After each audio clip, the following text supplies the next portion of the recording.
ایک حکیم صاحب نے اپنا واقعہ بیان کیا. وہ کہتے ہیں کہ روزانہ میری بیوی مجھے پورے دن کے جو اخراجات ہوتے تھے اس کی تفصیل لکھ کر کے دیتی تھی، اور میں وہ پرچی لے کر کے اپنی دکان پر آ جاتا، پرچی بند کر کے رکھتا اور قرآن کھول کے بیٹھ جاتا.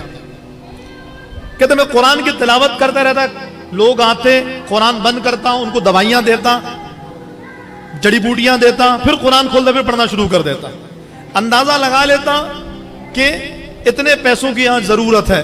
کہتے ہیں ظہر کی اذان نہیں ہوئی ہوتی کہ میری تجوری میں اتنے پیسے آ چکے ہوتے کہ جتنے سے اس دن کا خرچہ نکل جاتا. میں اطمینان سے قرآن بند کرتا، پیسے لیتا، نماز ظہر پڑھتا، سامان لیتے ہوئے گھر چلا جاتا اور پورے دن کا خرچہ نکل جاتا، رب کا شکر ادا کرتا. کہتے ہیں ایسے ہی دن گزر رہے تھے. ایک روز ہوا یہ کہ جب میں صبح آ کر کے میں نے زوجہ محترمہ کی طرف سے دی جانے والی پرچی کھولی تو اس پرچی میں وہ لکھا تھا جس نے میرے ہوش اڑا دیے. پرچی میں لکھا تھا کہ حکیم صاحب، یعنی زوجہ محترمہ مخاطب ہے میں شوہر سے، شوہر نامدار، بیٹی کی دن تاریخ رکھنے کا وقت آ گیا ہے اور اب بیٹی کی شادی کرنی ہے، اور یہ اخراجات ہیں بیٹی کی شادی کے. کوشش کیجئے گا کہ فلانی تاریخ تک اس کا انتظام ہو جائے.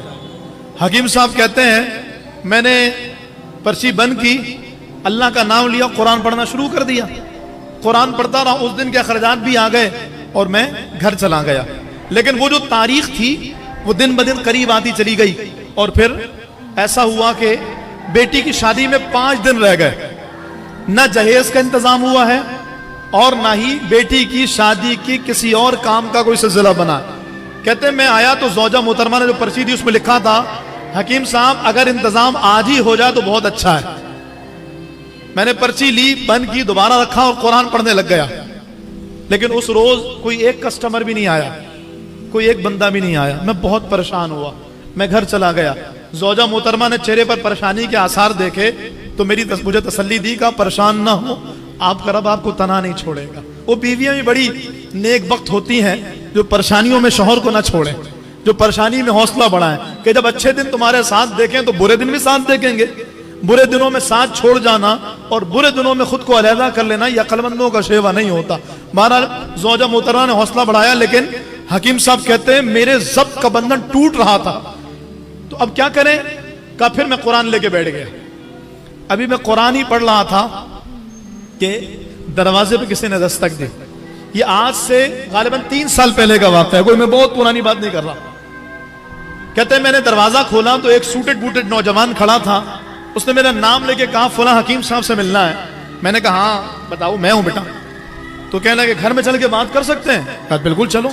گھر میں آئے، بیٹھے تو اس نوجوان نے مجھے کہا آپ نے مجھے پہچانا؟ میں نے کہا نہیں.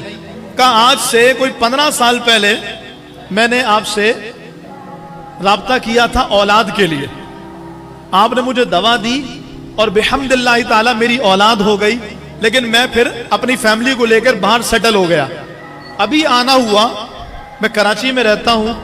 اچانک خواب میں مجھے رسول اللہ صلی اللہ علیہ وسلم کی زیارت ہوئی.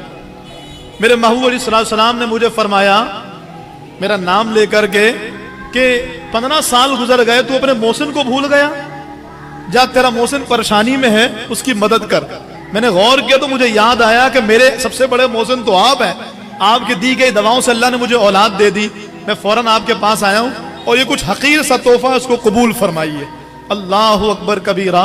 حکیم صاحب نے بڑا انکار کیا لیکن وہ نہیں مانا اور وہ بریف کیس دے کر کے چلا گیا. حکیم صاحب کہتے ہیں جب میں نے وہ بریف کیس کھولا تو وہ حکیم صاحب اپنا واقعہ بیان کرتے ہیں اس بریف کیس میں 8 لاکھ روپے موجود تھے. 5 دن باقی تھے شادی میں، 8 لاکھ روپے موجود تھے.